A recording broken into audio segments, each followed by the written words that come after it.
They were a picture-perfect family from small-town Texas.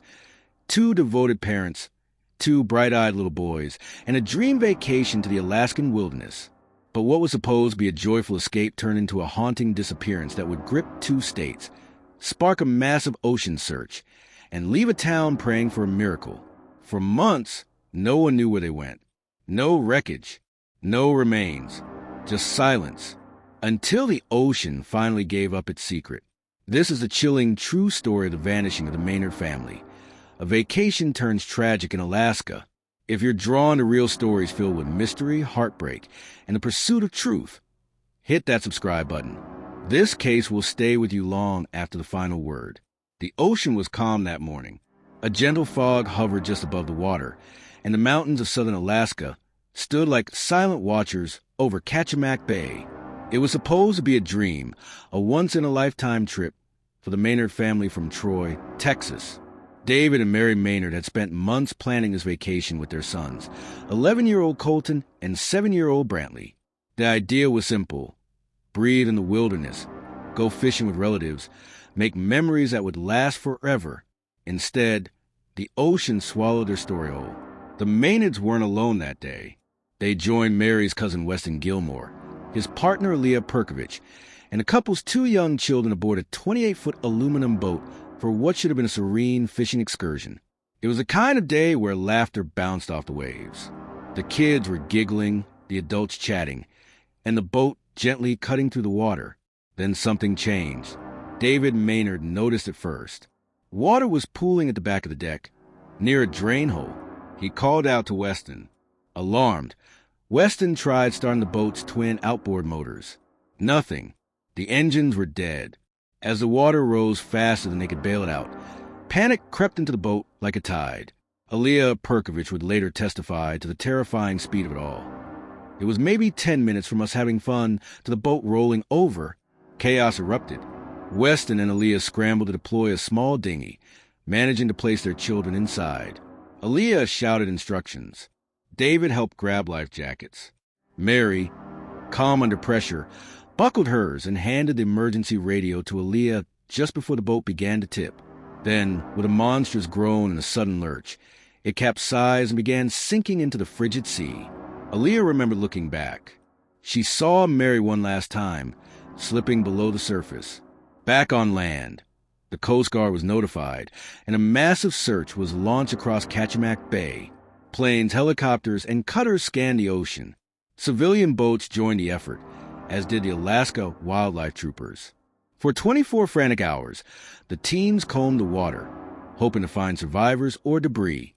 But the ocean kept its secret.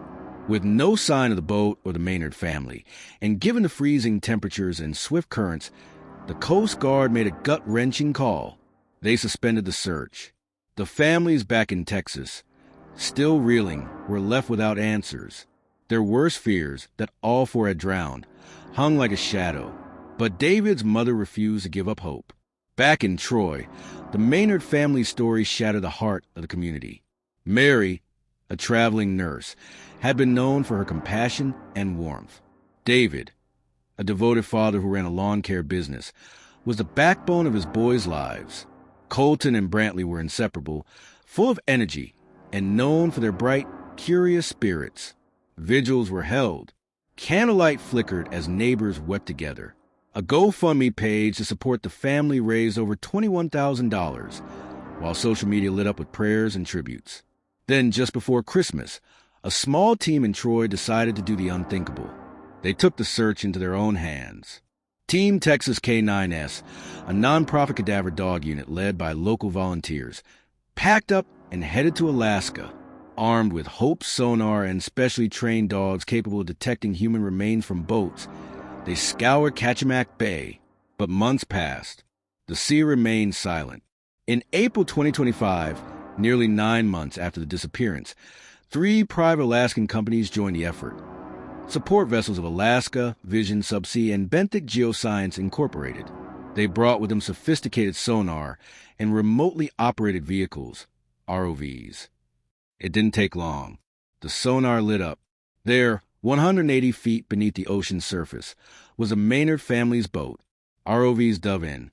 The wreck was mostly intact but eerie in its stillness. Divers were sent in cautiously.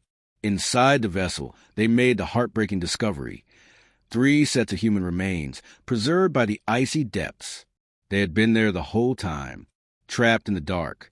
The remains were recovered and transported to the Alaska State Medical Examiner's office. Identification would take time, but the families were notified immediately. Closure, though unbearably painful, had finally begun. It was now clear. The Maynard family hadn't drifted away, hadn't survived on an island, hadn't been carried by a current into the unknown. They had been right there in Kachemak Bay, inside the very boat meant to bring them joy. As the news spread, the grief felt fresher. Somehow, knowing they were found didn't ease the ache. It made it worse. The image of those children, still strapped in their life vests, frozen in time. Mary's final act, handing off the radio to save others. David, doing all he could to protect his family. Their story wasn't just a tragedy. It was a testament to love. David, Mary, Colton, and Brantley Maynard weren't just names in the news. They were a family like any other. Ordinary, yet extraordinary in the way they loved. Their story has left ripples across communities in Texas and Alaska, a reminder of how fragile life can be, how quickly joy can become sorrow. In their hometown, a memorial service is being planned, not just to mourn, but to honor. And the ocean that took them, it's still out there, silent, vast, but now a little less mysterious, because finally we know what happened to the Maynards, and finally they're going home.